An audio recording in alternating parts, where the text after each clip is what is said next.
Connect Forth has been running for 4 years, and there's been a lot of time and effort to get the station to where it is now. We are giving you an inside look at how the station started, those who are behind it, and much more that is still to come. We caught up with Gavin Orr, who is one of the main heads of Connect Forth. He gave us an insight to the brand. Right, Connect Forth started around about during the academic year of 2013-2014, and it started through a couple of university qualifications, university descriptors, okay? And from that, myself and a lecturer back then called Janie Ann decided to create a broadcastable station through podcasts. It has been lasting until, right up until now, and it's been growing, but it was an interesting year, put it that way, very interesting year back then to get a whole bunch of students who had no idea what they were doing and rip the timetable up and go, right, you're coming in to work with Connect Forth and not think along the lines of, I'm doing this as part of the class, I'm doing this as part of the class, and so on.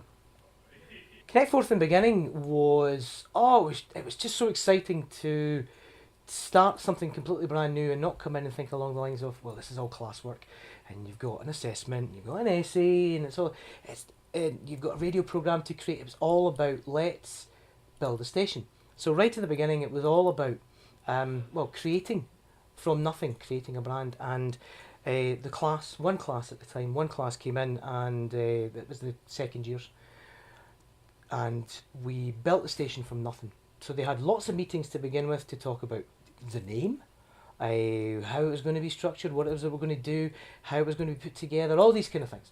So there was a whole bunch of great chats, and really exciting chats right at the beginning. And then when we came around to the second block, that's when we started to put it all together and look at broadcasting and look at whether we're going to go online, whether we could actually broadcast through the speakers in the canteen.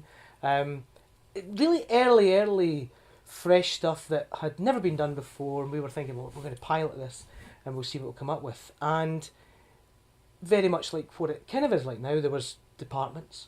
So there was a station controller, station programmer, program controller. There was like a head of features, head of news. So they all took on job roles. They applied for their jobs and went through that kind of process. So like it is now to what it is then, it's still the same ethos is still there. It's still student led, so for the students, by the students. So that hasn't changed, but the development of it has come a long way since then. I am over the moon as to how it works now. I'm just completely taken aback as to how this year has decided to run with it. It's changed in a way that Connect Forth is now a brand. It's no longer just Connect Forth Radio. And when the old brand of Connect Forth Radio was like a microphone, and it had like corporate colours in there with the purple and so on, and it had like the radio forum for students. So all of that was in there, okay. Whereas now it's a brand across 3 platforms. It's a brand across a radio platform, a television platform, or a video platform as it were, and an online platform. And that's exploded into looking at the idea of having a web page, going very much social media on everything, with the launch of brand new things that we never had before.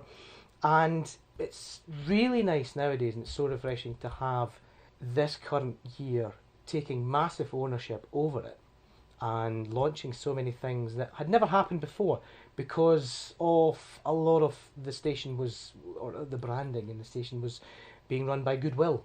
And some students saw the bigger picture and kind of went, I could really see the opportunities here, and others were like, I just want to get through what I need to get through. This year it's completely different in that they're all responsible for it, and it's great to see how they've made their own decisions. And I take a step back and go, well, think about that. That's a really good decision. And then they've been running with it. And it's so refreshing for me and heartwarming that this current year get it. Jordan and David are former students at Forth Valley College and are now studying at University of Stirling. They helped manage Connect Forth in 2017, and we caught up with them to ask them a few questions. So I was the program controller for radio, which basically meant I was in charge of all of the radio content that was going out. That included selecting the different programs that were going to go out and being in charge of the edits as well. I was the television producer. I was sort of tasked with watching all the videos, seeing what had to be cut out, and either telling the person who originally made the program to cut it or by doing it myself. It absolutely helped with industry experience in the sense that now we're at uni, we really see the way that our sort of peers that are also doing film and media courses have absolutely no idea what to do when it comes to production. So we're really ahead in this side of it because we just know what we're doing, and Connect Forth has really given us the platform to express ourselves at a time when second year students generally don't. For my role anyway, the help with the industry experience is really learning, critically evaluating others' works and sort of knowing what you have to cut out, which in turn helps you later on in your own pieces, which is sort of interesting. I think for me, I just enjoyed being able to do something a bit different to the normal sort of lecture and seminar life of a university student. When we started out and first went into second year, Connect Forth was sort of one of these things we knew existed, but it just wasn't really spoken about other than the fact that we were told that we were going to do it. So when we took over, I think we completely changed what it was in some ways, because we obviously oversaw a lot of the rebrand, the new logo and stuff like that, and also just completely, took it, I don't want to say more seriously, but we put a lot more effort into it than perhaps had been in previous years, and I think it really showed at the end of the year with the work that we produced and were able to release. Television radically changed for it, because originally there was only about 3 things made last year, and they were just seasonal programs, and the idea was to finally break it up and just have individual pieces to stand on their own on the channel, and that really changed things. It allowed you to put programs on that, though it wouldn't fit into the seasonal program, worked on its own as a piece, which is interesting. I think one of the problems was when it was being put out as a seasonal, because the deadline was the Halloween deadline and the Christmas deadline and the Easter deadline, and I think some students just took that to heart too much and wanted to make something about Christmas and wanted to make something about Easter and so on, and it just meant that it was really dated when it, as soon as it wasn't Christmas, and because it was being due at Christmas as well, it was actually getting released in like January, so it just was immediately not relevant. And one of the big problems that we had was that part of the brief for second year in the digital media course requires for the radio shows to be put in a magazine format. But that doesn't necessarily translate to a younger audience at the time 2017, not 2018. While we still made the magazine format, it just made a lot more sense to break it up and completely just change it. Hopefully in 5 years it'll be different. Hopefully anyone can make content for it, really, that goes to Forth Valley, and that it's all about what students want to see. The way the station works now is that it is split into 4 management teams: radio, TV, social media and web, all of which are run by the students.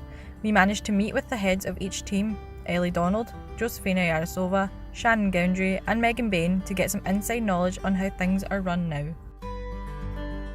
I'm the program controller for radio, so basically I oversee what podcasts get made and what's going to get put out on the channel, and we follow people up on if anything needs to be fixed or whatever.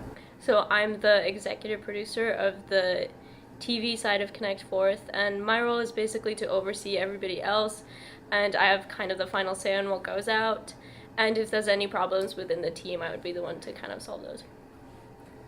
So I am the social media manager for Connect Forth, and I basically manage my social media team. We kind of just control the Facebook and Twitter and things like that, make sure there are posts out, and make sure that we're using the right language and adhering to laws, basically. So I'm the web manager within Connect Forth. My role is essentially to delegate out tasks to the web team and make sure that everyone is working on some stage of development within the making of the website. So currently we're working on having a website up by March time, and we have a team of developers and a design team working on the current pages at the moment. It is clear that Connect Forth has come a long way to get where they are now, and all their hard work is paying off. Stay plugged into Connect Forth to see what else they have in store.